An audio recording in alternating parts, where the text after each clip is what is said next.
Hi guys, welcome back to PBTV, and we have had a request for this probably every day for the last week. So this is the new G&G TR80 DMR. I'll say DMR, but we'll come on to that in just a second. Yeah, people have been weirdly asking for this a lot over the last few weeks, especially this week when the rumour got round that we'd got them in. But we're going to go through it. We'll start at the front, work our way back, and then have a look internally. But when I'm saying DMR with air quotes, that's because out the box, this is coming at 330 FPS. Again, 9 times out of 10, that's because of either where it's come from or because it's being delivered to us. They just blanket set the power to what it is.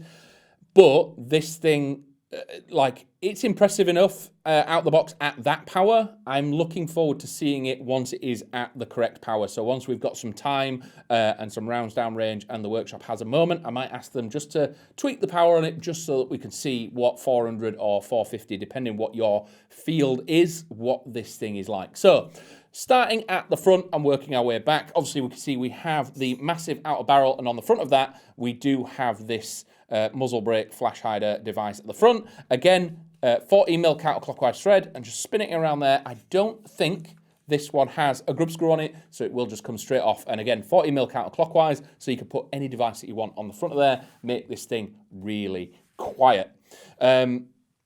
With it being a DMR, you're probably not really going to be looking at traces or anything like that unless you really want to confirm your kills and just add a little bit of insult to injury. But coming back from that, the first difference that we're going to see on this is the gas block here and this device here. You can see it turns. So this is actually your hop adjuster. That's because this has new internals that we'll come on to, but they can't put the hop adjuster on the side because of certain things. So your hop adjuster is the gas block at the front. So if you are going to put any devices, or if you can scrim this up or even paint it, just make sure that that is covered or accessible so you can adjust it on the fly.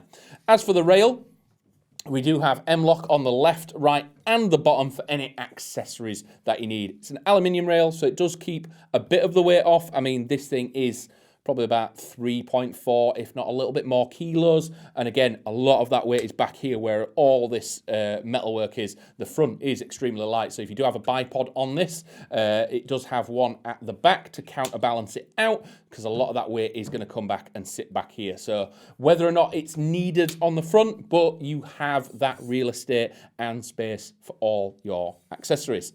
Coming back to the receiver, and this is where everything is different. As you can see, the charging handle is here, not at the back. We've got this larger lower going on here because it is also of a 308 or 762 style platform. We've got a slightly different bolt door or forward assist, and the selector, as you can see, does not move from single to full auto. It is mechanically locked in place and you can't change it. So that's why this thing is a DMR out the box. Pulling that charging handle back, it does lock in place, and as you can see, there is no hop adjustment in there. Pressing the shell door, it does shoot forward. Magazine release, nice, big, easy to access system. Drops out the 35 round short mag. Same with most G&Gs nowadays. They do have the last BB follower. So this is so long, it goes up into the hop to make sure you're getting every single BB out of it. The downside of that is if you are just messing around and playing and you drop your mag out and you want to put it back in, you do have to manually reset it. If this is left out and you try and put that in, it may cause damage to the lower half of your hop unit. Again, this does have a bolt stop system, but it is not mechanical in any way. There's no switches on the mags. There's no levers or switches inside the receiver. It is done optically inside the hop unit. That's why they can't put a hop adjuster on here and they do it at the front, because there is more tech inside. As we've said, there's no hop adjustment through there. So what that means is that as BBs are being fed through the hop chamber, there is a little sensor, and if it does not detect a BB, it does not fire. It literally just goes dead on the trigger. You can then swap mag, come forward, and then you do have to press this switch to reactivate the system. If you press and hold this down, you can dry fire and just make sure your gun's cycling if you want to make sure it's clear at the end of the day and just make sure there's no BB in your chamber and not just rely on that system. You can pull this and you can fire multiple shots. Again, ambidextrous-wise, we do have a mag release on the other side, but because it comes with that short mag, we know people will ask, you do not need a proprietary mag for that bolt stop system. We've got the LR style magazines, so dropping this in, we'll show you on the range later that this thing, just with any magazine that fits, when the hop chamber doesn't detect that round, it will stop firing, so you can use any of the 7.62, 308 or any of the mags like that. If you want to keep it nice and low profile and not get any mags on the ground and just keep it as low as you possibly can, you can use that original, and it is 35 rounds, or you can drop in any of the 308 7.62. Coming back to the heavyweight stuff at the back. So this is a fully adjustable stock with a kind of not very fast adjustments. So it's all about levers, twisting, and getting this set into the exact position that you need and then locking it in place. So it's not meant to be fast adjustment. You set the cheek riser, you set the stock, and you set the position, and it's in place. That can cause problems if you're trying to pack this thing away, because you are looking at over a meter of a gun, so you're looking at a very large case. What you do have is a little switch that then just simply folds the entire thing away, keeping it into a much smaller profile that you can put it in a much more viable hard case, just making it easier to transport around. The battery is in the stock still, so pressing the two little buttons there, it will slide downwards and you will find a battery space in there. It does not go down into the stock tube because it is a solid piece, so this block here is how much space you have for a battery, but we do have like a 1450 in here already and it is good to go.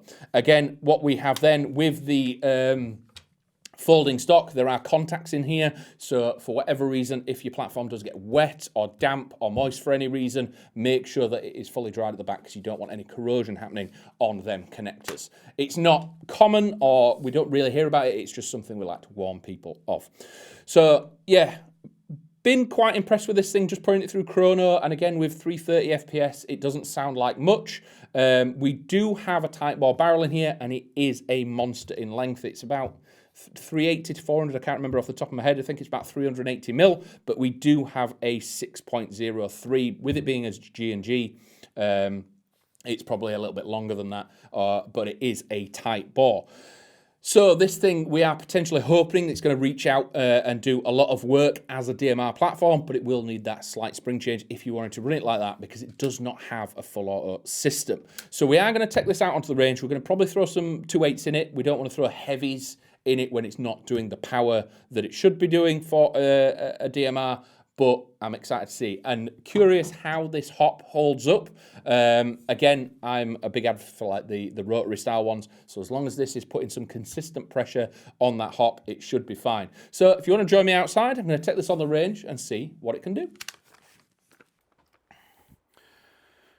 So here we are, guys. We've made it to the range with the TR80. Again, we've got some 2.8s in here. We've thrown the 40mm run cam on just so we can see where them rounds are landing. So we're going to take some shots at this close one. Again, it is only doing 330 for what is potentially meant to be a DMR. Again, we have got an 11.1 in this, and obviously the selector doesn't even flick around to full auto. We sit on semi-auto. We're going to go for this close target just so I can get my eye in.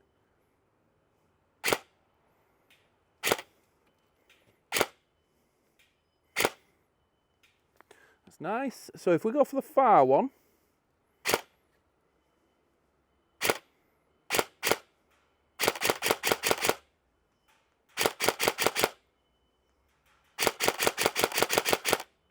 so they are reaching out.